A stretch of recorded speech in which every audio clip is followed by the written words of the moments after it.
Alright, so I've got another NPC upgrade build for you today, and of course we're looking at V.IV Rusty's Steel HAZE ORTUS. Rusty Part 2. Anyways, so this build is a really good build, right? Even compared to the Steel HAZE, which I made almost no changes to, this build has even less changes, or even more minor changes, I guess would be a better way to put it, right? Because again, this is already a very good build, but it has a few minor places that can be optimized. Now, I actually haven't touched the weapons at all in this build. There was simply no need to. His like actual weapon layout is pretty good. There's really nothing I could change about it without completely altering the theme of the build, right? So I've just left it alone. Really no reason to need to change it anyways. The Viento, the needle gun, pretty good.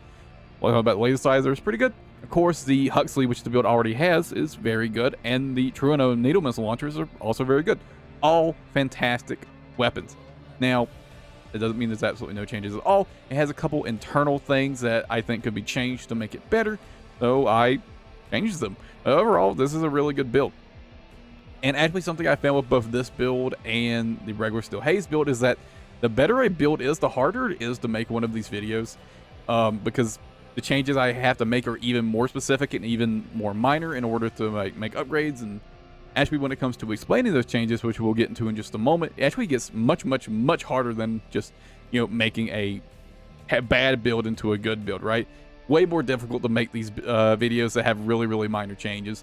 Anyways, that's enough talking about it. Let's go ahead and get into the details.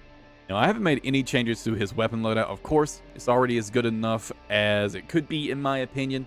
And instead of just skipping this section outright, I just wanted to go into his weapon loadout and why I already think is pretty much as good as it could be, obviously without changing the main theme, right? Now, first we've got the Viento, the needle gun. It's a really good weapon. Now, just like the other handguns, it fills a role of being a low weight, low energy load, high impact dealing weapon, right? And it fills that role very well, right? And kind of the way it sets itself apart from the other handguns is that it's got much better range, right? Weapons are way more forgiving on your spacing, and it allows you to play a little further out if you need to, or if opponent's just as fast as you are and you can't just speed them and they're kiting you. This weapon's way more forgiving in that regard. Got that extra range, got higher fire rate than like the Duck or the Cocolet, so it's got better burst impact compared to those, and it's kind of more similar to the Sampu in that regard, but it's just better range, more consistent option, right? And it feels good. It's really good. Now, moving on, the laser slicer. I always call it the laser spinner, but this is a pretty solid weapon. With the main issue of this weapon is just that it can be inconsistent sometimes, especially with the uncharged attacks. Sometimes it will just outright miss in the middle of the combo, or they'll fall out of it, stuff like that, right? So it can be a little inconsistent, but it does a ton of damage, right? And you primarily use this just as a direct hit damage dealer anyways, right? Obviously, you can use it on an unstaggered target, but primarily this is a direct hit damage dealing weapon. Then we've got the Huxley. Now, this is a weapon I switched his original Ransetsu RF to in his his base build, the regular just Steel HAZE, and the devs also agreed that this was a logical upgrade, right? I mean, what else is there to say? It's a passive weapon. It does a ton of impact. It's really consistent. It's really good. Again, as always, every time I mention this, I always talk about this. You have to be aware that it runs out of ammo quickly, and it can overheat very quickly if you don't, recall it, undeploy it before it fully overheats. If you do, it takes quite a bit longer for it to cool down, right? And then finally, we've got the Trueno needle missile launcher, and I love these things. They're really good. They get nerfed a while back, but they're still very good weapons. They do a ton of damage, they do a ton of impact, and they're pretty solid all around. They do have a long lock-on time, which is kind of their biggest downside, but they're really great for getting staggers, and they're also really good at dealing direct hit damage. So these are like a very versatile weapon that you can use either which way you need it. So if you get in a situation where you get a stagger with like the laser slicer, for example, you've got the needle missile launcher as a really good backup direct hit damage dealing weapon, and otherwise you could just use it to get a stagger for your laser slicer. So there you go. Really solid build all around. Nothing I think needs to be changed. If I wanted to do a setup kind of in this kind of vein, this is probably very similar to what I'd do. I mean, personally, I'd probably just run 2 Huxleys here, if I'm being honest, or 2 Truenos, either 2 Huxleys or 2 Truenos if I wanted to run something like this. But obviously the devs wanted a bit more, versatility in the build, but I didn't want to mess with that. There you go. And that's all there is to say about the weapons. Now let's move on to the frame parts. Now, I've only made one change to the frame, and funnily enough, it's the exact same change that I made to his original Steel HAZE build. It's the Alba arms for the VP46D, of course. Now, just to compare this really quickly to the original, obviously the only reason here is just for that extra melee specialization, right? When you have a weapon like the laser slicer that just has so much potential damage output, it's just such a massive waste to have an arms like the Alba arms, which have, you know, less than ideal melee specialization, we'll say, right? Is just a bad idea in my opinion. You're just wasting so much damage for no reason. It is a really sort of low weight arms for its AP, but kind of high on the energy load, and again, it's got bad melee specs, so that's why we switched it out for the VP46D, which on the other hand, for its defensive stats and its offensive stats, for its weight and energy load, is just in a class of its own. These arms are just too good. What can I say? Now, moving on to the other parts really quickly. First, we've got the Alba head. That's a pretty solid head all around. It's got good defensive stats. It's got good added stability, and all at, you know, relatively low weight. And I guess the energy load isn't the worst, right? Now, the Alba core is a really good lightweight core. Got good defensive stats and good, you know, booster and generator stats for its weight class. Very, very good in that regard. And finally, for the legs, we've got the Alba legs. These are also another pretty good pair of legs for their weight. They've got decent defensive stats and attitude stability, right? It's certainly not the worst legs you could use. They're pretty solid. They're just pretty much all good parts all around, but honestly, the problem here is not so much that there's anything wrong with his original frame parts. It's just that these arms are just too good. The VP46D arms are just too good, right? That's the real issue with Rusty's frame parts. The VP46Ds are just too good. And moving on, let's get to the Eternals, where I've made more changes. Now, I switched his original P04 boosters for the Alulas. Kind of two main things here. Better thrust stats across the board, right? Much better, you know, base thrust. This is much faster. Better quick boost thrust. Better assault boost thrust. And better melee attack thrust. Of course, this is all in exchange for having worse energy consumption. Unfortunately, we have a good generator on this build with a high energy capacity, or a good energy supply, and a good energy recharge rate, right? And kind of the big thing here is just being faster, but more importantly, having a really low downtime in between quick boosts, right? It allows you to be much, much, much more aggressive, and it feels a lot better to play, in my opinion. And having the higher base boost speed makes it much harder for opponents to kite you, right? And, you know, despite this build having much more leeway to play at sort of mid-range, you do still mostly want to be pretty close range with this build. And if you're getting out-kited, this build kind of falls apart.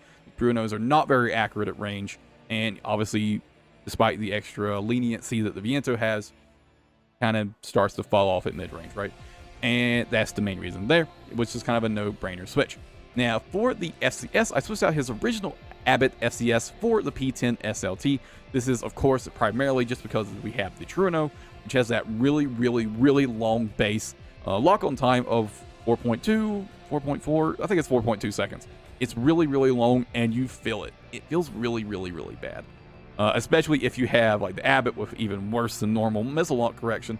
I considered the Talbot, but after playing with it, I found that thanks to our arms with good firearm specialization, the worse assist stats on the P10 SLT didn't matter so much, but the missile lock correction boost really helped a lot. You could fire off the Prunos much faster.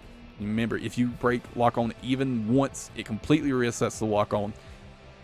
And, you know, over 4 seconds is a really long lock on time, right? And it feels really bad. And that's the main reason there. Just needed those extra missile lock corrections for the Truno. And finally, for the generator, the Hokushi, this is what he has on originally.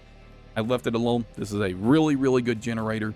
It's got good energy capacity, it's got good energy output, and it's got decent energy recharge, base energy recharge rate. And because it's a lightweight generator with high energy output, it means we can have really good energy supply efficiency on a lightweight build like this, right? Now, I did consider a few other options. I considered, maybe like the Ming Tang or the Santai, but after testing with these, because of their worse energy output and their thus worse energy supply efficiency, even though they have a faster energy charge, but a lower energy recharge delay, it still felt much worse to play with them overall, right? Now, actually, in the previous video with the Steel HAZE, someone mentioned using the VP20D instead, and I wanted to talk about this, just because of that. If you wanted to know why I'm not using it, the VP20D is kind of in a similar position as the Hokushi in terms of overall stats. Of course, the trade-off it being much heavier. But kind of the big downside to the BP20D is that it does just have a pretty bad energy recharge delay, right? And even with its higher energy recharge overall that you're going to get with the higher efficiency, because of the longer recharge delay, it's going to end up feeling worse overall, and it might not actually get you the full faster, and of course it leaves you vulnerable for longer, right? And that's not to say this isn't a good generator, because it is a decent generator if your build isn't too worried about weight, but oftentimes, in my opinion, the extra recharge delay is just simply not worth it, right? And so I just stuck with the Hokushi. Now, for the expansion, he has on thermal armor originally. I mean, I just left this alone. If you would personally rather use assault armor like his original build does, go ahead, but didn't really see a reason to mess with it.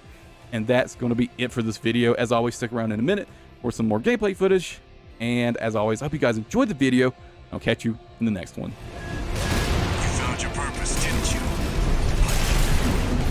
Left shoulder ammunition at 50%.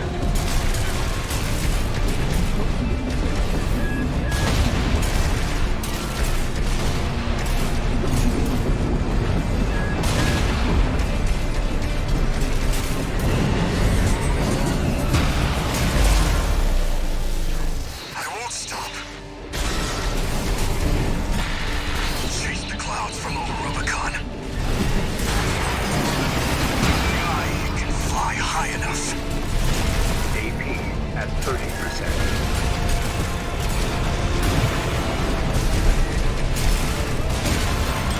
Left shoulder ammunition at 30%. You flew just out of reach, buddy.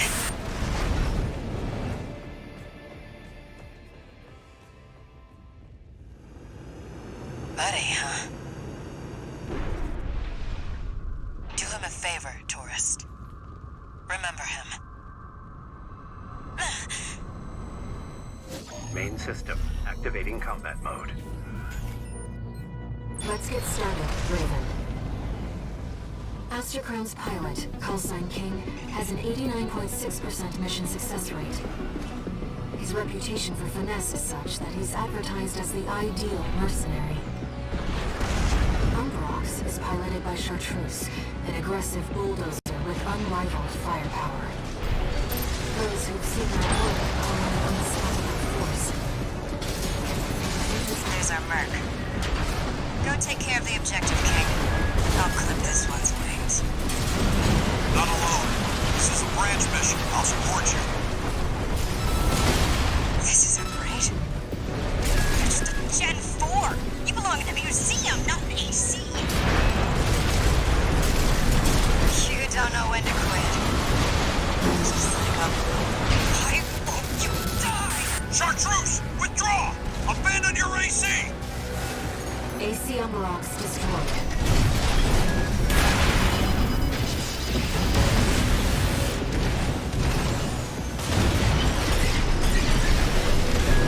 AP at 50%. AP at 30%. This is more of a challenge than I'd anticipated. I haven't seen anything like this since...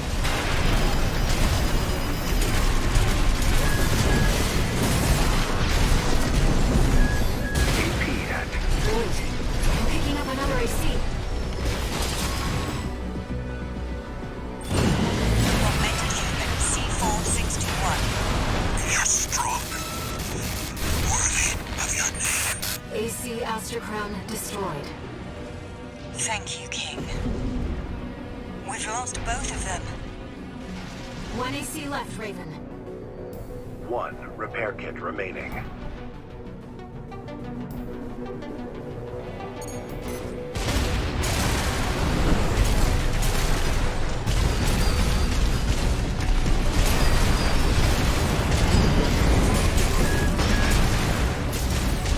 Left shoulder ammunition at 30%.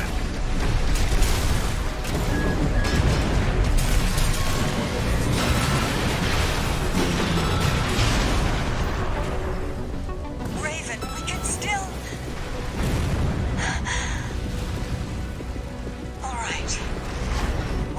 Watch this one. See where they go on a raven's wings. All enemy ACs destroyed. Mission accomplished.